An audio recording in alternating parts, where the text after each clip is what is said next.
Well, thanks for joining us. I'm Allison Gormley, joined tonight by Angela Buckman. We're heading in for a sweltering Saturday with storms and smoke in the air. Thanks for joining us this evening. Now, you're going to have more on those steamy conditions because it's pretty gross out there. It is. We're still close to 80 degrees at this hour. Our low this morning, our low was 78. Yikes. Yikes is right. It's hot, it's humid, we have storms, and you mentioned it, more smoke as well. We'll get to all of that. We're going to start with what's left of today's round of rain and storms on radar.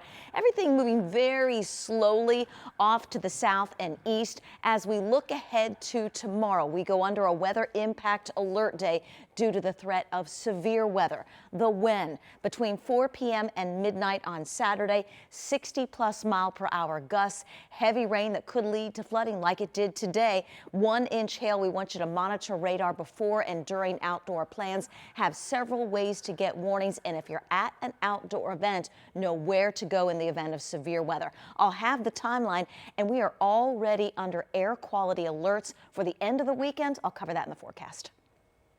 Indiana Black Expo Summer Celebration is celebrating its 55th anniversary this year. And a large part of that tradition is the Music Heritage Festival. Thousands of fans show up every year, and our Logan Gay shows us what keeps the people coming back. So the rain and hot temperatures didn't stop thousands of people from coming out here to the Black Expo Music Heritage Festival to celebrate community, culture, and music. The Indiana Black Expo Music Heritage Festival has been a summer tradition in Indianapolis for decades.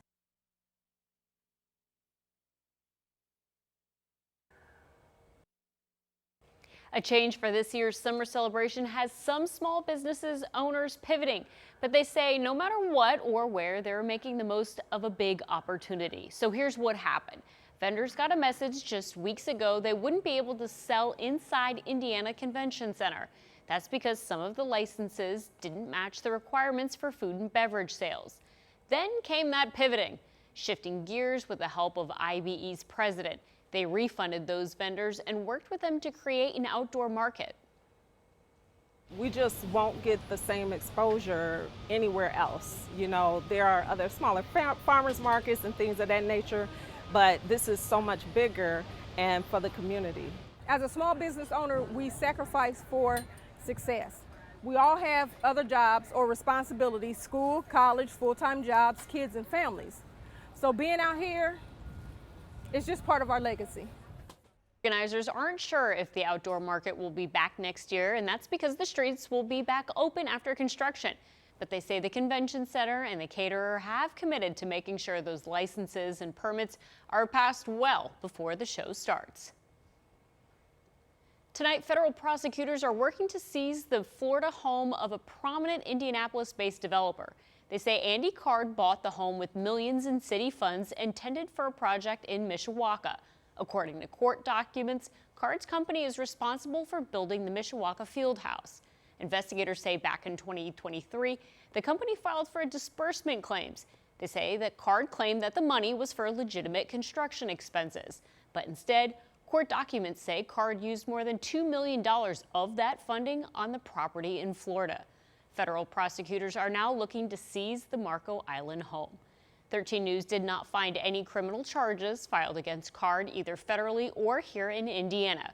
We reached out to Card via email late tonight, and when we hear back, we'll share his response.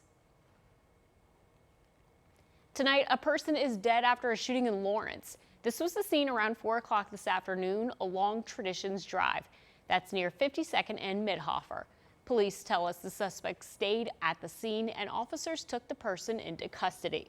We're working to learn the identity of the person shot and what may have led to the gunfire. Anyone with information that could help investigators is urged to call Crime Stoppers. You don't have to give your name. Resolution tonight to a car theft in Indianapolis that was about so much more than a car. Elle Anderson says her son Joshua's ashes were inside of it. Now they're back where they belong. But this all started back in May. Anderson's Kia was locked, but it didn't stop someone from getting inside and driving away, taking Joshua's ashes with them. She spoke with our Ashton Hackman through American Sign Language. You'll hear his voice interpreting. They go everywhere with me. I was stunned. In that moment, I knew I had lost my son's ashes. That all leads to Wednesday. Police say they found 22-year-old Ryak Dang with a stolen Kia at a gas station. He reportedly hit a trooper's cruiser trying to get away. According to court documents, Dang told police he wouldn't have taken the car if he had known there were ashes inside. While he stole my car, he was out enjoying himself. I was upset because that was my only transportation, especially as a full-time college student and parent of 2. Anderson tells us she's grateful to have her son back. Dang is charged with felony auto theft and resisting law enforcement. He's due in court Tuesday. Here's a quick look at the other stories making headlines right now. A man is charged in a deadly hit and run in downtown Indianapolis.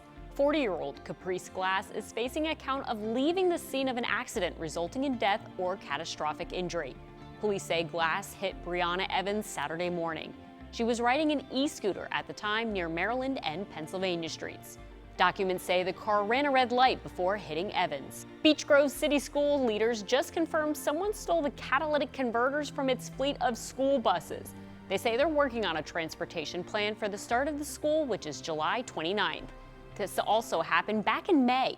After that, the district ordered security system upgrades, but they are still waiting to get those installed. A popular downtown food truck is being told it can no longer serve its food near the State House. That's because of the slogan you can see on the side of the Smash Daddy's Burger Fries truck. Someone from the state reached out saying they'd gotten multiple complaints. That led them to cancel 2 upcoming food truck sessions. The truck's owner told the Capital Chronicle they've been a regular there for 2 years. He says he feels like he wasn't given the chance to appeal or find a different solution. Garth Brooks is expanding his upcoming stop in Indy. He's adding a 3rd and 4th show at Gainbridge Fieldhouse. Tickets for the Blame It All on My Roots tour went on sale this morning. The concerts are August 20th through the 23rd. Remember, you can find all of the latest local stories streaming anytime. Just scan the QR code on your screen.